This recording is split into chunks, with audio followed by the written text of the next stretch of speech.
গত বছরেই যে মাহফিলগুলো করেছি, ডানে এবং বামে কিছু উল্লুক্কা পাঠাগুলো বসে থাকতো। এই পোস্টারগুলোতে উল্লুক্কা পাঠার নাম দেওয়া থাকতো। আজকে থেকে দেখছি এই বাংলাদেশের স্বাধীনের পর থেকে উল্লুক্কা পাঠাগুলোর নাম আর এই পোস্টারে খুঁজে পাওয়া যায় না। কোথায় গেল তারা? আমাদের ডানে এবং বামে কই তারা? আল্লাহ বলছে এমন একটা ভয় তাদের কলিজার ভিতরে ঢুকিয়ে দেব, ইন্দুরের গর্ত পর্যন্ত তারা পলানোর খুঁজে পাবে না।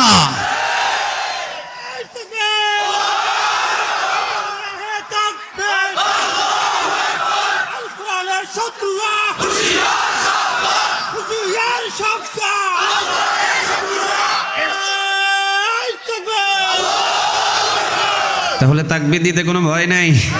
কথা বলেন, ভয় আছে না? যশোর এক জায়গায় মাহফিল করতে গেলাম, আমাকে বলছে তাকবীর দেওয়া যাবে না। আমি বললাম তাকবীরের নাম থাকে কার? ও কয় যারই নাম থাকুক বলা যাবে না। আল্লাহর নাম নিতে যদি কেউ নিষেধ করে সে বেঈমান। আল্লাহর নাম নিতে যদি কেউ বাধা দেয় সে কাফের। আল্লাহর ধ্বনিতে যদি কেউ বাধা দেয় সে কখনো মুসলমানের কখনো বন্ধু হতে পারে না, সে মুসলমানের শত্রু। ঠিক না ব্যাঠিক? আমি তখন বলেছিলাম যেদিন আপনার জন্ম হয়েছিল আপনার এক কানে কি দিয়েছিল? এ নেতারে বলছিলাম, উনি বলছিল যে আমার এক কানে কি দিয়েছে আমি জানি না। আমি বললাম যেই পরিবার থেকে ছোটবেলা অবস্থায় এক কানে কি দেওয়া হয়েছে আরেক কানে কি দেওয়া হয়েছে এটা জানে না, ওই মানুষগুলোই শুধু বাংলার জমিনে কোরআনের বিরুদ্ধে কথা বলে। এছাড়া সাধারণ মানুষ কখনো কোরআনের বিরুদ্ধে কথা বলে না। তখন তিনি চুপ করলেন। পরের বছরে ওই মাহফিলটা বন্ধ করে দিয়েছে, কয় এই জায়গায় আর মাহফিল হবে না। আমি বললাম যে এমন একটা দিন আসবে মাহফিল করার অনুমতি নেওয়ার জন্য কোথাও যেতে হবে না। ওই দিন কি আসে নাই? কথা বলেন, আসে নাই? আপনাদের এই পাটগ্রামেও শুনলাম দীর্ঘদিন কিছু কিছু পাঠা মাহফিল করতে দেয় নাই। কোথায় গেল তারা? কই তারা?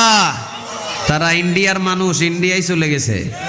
আমরা প্রকৃতপক্ষে বাঙালি, তারা বাঙালি ছিল না। তারা আসছিল বাংলাদেশে চুরি করার জন্যে, চুরি করে নিয়ে চলে গেছে দাদার বাড়িতে। আমরা প্রকৃতপক্ষে বাংলাদেশি, এই জন্য আমরা বাংলাদেশে আছি। ঠিক না ব্যাঠিক? আমাদের ইন্ডিয়া যাওয়ার কোনো প্রয়োজন, আরো জোরে বলেন, কোনো প্রয়োজন নাই। তা আমি বলেছিলাম আমার যখন জন্ম হয়েছে এক কানে কি ছিল? কথা বলেন, কি ছিল? আরেক কানে কি ছিল? আজান আর ইকামত। আমি যখন দুনিয়া থেকে বিদায় হয়ে যাব তখন আমার বিদায় মুহূর্তে সবাই কাতারবদ্ধ হয়ে কি বলবে? সবাই বলল না, কি বলবে? ইমাম সাহেব তাকবীর দিবে, তাকবীরের সাথে সাথে সবাই তো তাকবীর দিয়ে হাতটাই উঠাবে। ঠিক না ব্যাঠিক?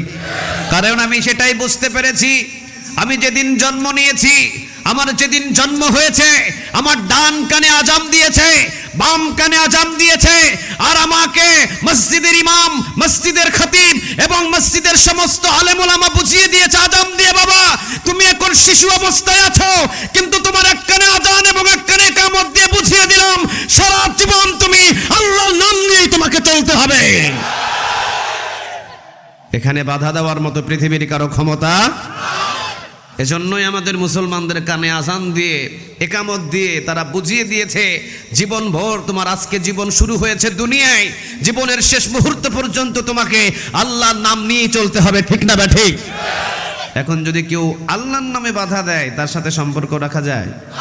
কথা বলেন, তার সাথে সম্পর্ক রাখা যায়?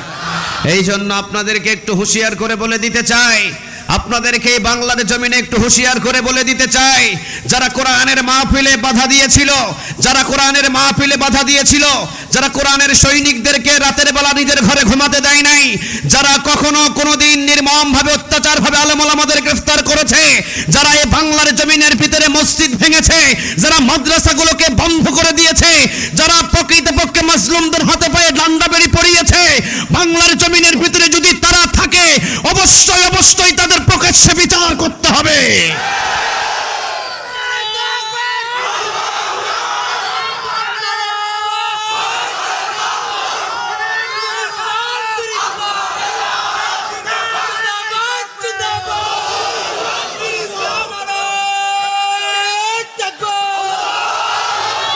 আল্লাহ তুমি কবুল করো। আরেকবার বলেন আমিন। তাহলে আল্লাহর নামে তাকবীর দেওয়া যাবে, কোনো ভয় নেই।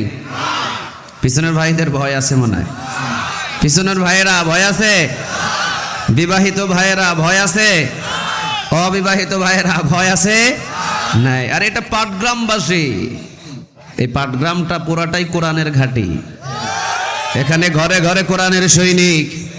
এই পাটগ্রামেও তো আমি শুনলাম শহীদের নাকি রক্ত পড়েছে এই পাটগ্রামের ভিতরে।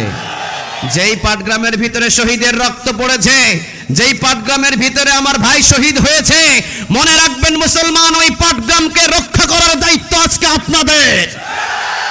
আমরা নিয়ত করে আজ থেকে এখান থেকে যেতে চাই, যদি বাংলাদেশে কোনোদিন কালেমার পতাকা উড়িয়ে দেওয়ার ব্যবস্থা হয়, সর্বপ্রথম যেন এই পাটগ্রামের ভিতরে কালেমার পতাকা আগে উড়ে যায়।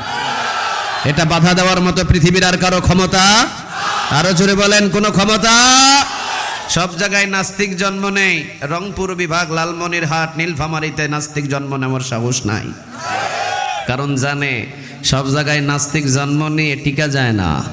ইসলামের বিরুদ্ধে কথা বলে ঢাকা শহরের ভিতরে, কোরআনের বিরুদ্ধে কথা বলে ঢাকা শহরের ভিতরে, আমার একামতে দ্বীনের বিরুদ্ধে কথা বলে ঢাকা শহরের ভিতরে, আমার হজের বিরুদ্ধে কথা বলে ঢাকা শহরের ভিতরে, আমার আল্লাহওয়ালাদের বিরুদ্ধে কথা বলে ঢাকা শহরের ভিতরে, আমার রাসূলের বিরুদ্ধে কথা বলে ঢাকা শহরের ভিতরে। আমি তাদের কানের ভিতরে আঙ্গুল দিয়ে জানিয়ে দিতে চাই, আরে বেটা, ঢাকা শহরের ভিতরে পুলিশ পাহারা দিয়ে, র্যাব পাহারা দিয়ে, সেনাবাহিনী পাহারা দিয়ে ইসলামের বিরুদ্ধে, কোরআনের বিরুদ্ধে, আল্লাহর বিরুদ্ধে কথা বলে বেঁচে থাকা যায়। যদি সাহস থাকে লালমনিরহাটের জমিনে এসে আল্লাহর বিরুদ্ধে কথা বল, পিঠের চামড়া নিয়ে ঢাকা শহরে যাইতে পারবি না।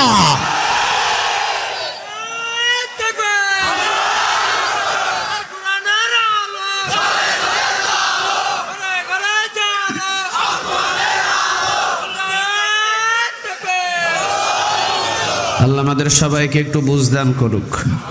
আমিন বলতে পারতেছেন না আপনারা? সবাই বলেন না দেখি আমিন। তাহলে আমরা তাকবীর দিব আল্লাহর নামে কয়টা? উনি আমাদের মালিক, উনি আমাদের কি? সবাই বলেন, উনি আমাদের কি? মালিক। সেই মালিকের নামে তাকবীরটা হবে।